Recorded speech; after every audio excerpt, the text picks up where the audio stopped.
Pour la 6e année consécutive, le village Clésia Handicap et Dépendance part à la rencontre des Français afin de sensibiliser le plus grand nombre et d'apporter des informations pratiques sur les aides et solutions disponibles aux personnes directement concernées.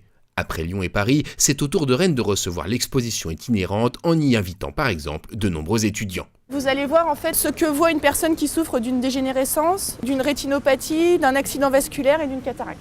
Les lycées et les écoles ont été invités donc, à participer au village et ici se sont déplacés plutôt des élèves de lycées professionnels qui sont les futurs professionnels donc, de l'aide à domicile. On est une section SPVL, donc service de proximité de vie locale. Et donc le but de cet échange ici ce matin, c'est vraiment de les confronter à la réalité du terrain et de pouvoir les sensibiliser aux difficultés et aux possibilités ensuite d'accueil et de disposition matérielle pour les personnes handicapées. L'intérêt de cette exposition est de mettre les personnes en situation de handicap ou de dépendance grâce justement aux différents matériels qui sont mis à leur disposition. Les personnes peuvent aussi s'asseoir dans un fauteuil donc pour personnes handicapées et faire tout un parcours tel l'ouverture et la fermeture d'une porte. Et c'est de mettre en avant en fait, toutes les difficultés rencontrées par les personnes en fauteuil roulant. On parle beaucoup des personnes en situation de handicap, donc du coup on voit vraiment ce qu'ils vivent tous les jours.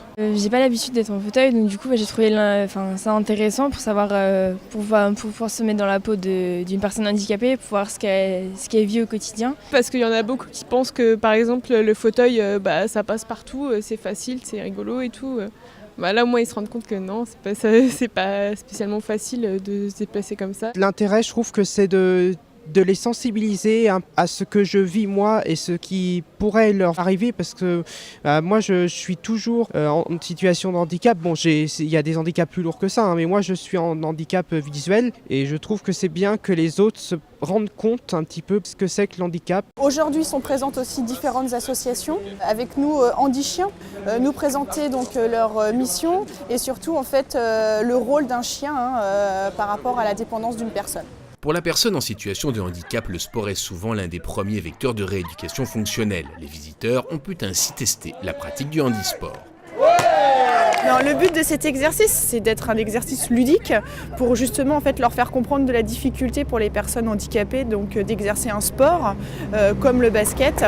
En marge de l'exposition, plusieurs conférences destinées au grand public ont été organisées en partenariat par exemple avec l'association Loisirs Pluriels. J'ai une petite fille d'1 mois et demi qui est trisomique. Et donc je découvre tout ce monde. Alors j'ai encore un peu de mal avec les terminaisons de famille, d'enfants en situation de handicap, ça me paraît très lourd. Mais j'étais ravie de voir tout ce qui existait. Je suis impressionnée par tout le travail qui a été fait. Mon épouse est handicapée et qu'elle est sur un fauteuil roulant. Parce qu'on ne sait pas ce qui nous arrive dans la vie, alors si elle se retrouvait seule, c'est pour voir ce qu'elle peut faire seule.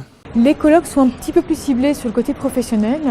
Nous cherchons essentiellement à atteindre nos entreprises et nos entreprises clientes dans la recherche de solutions et de partenariats sur ces questions. Ça nous a permis de faire connaître le nom de Clésia.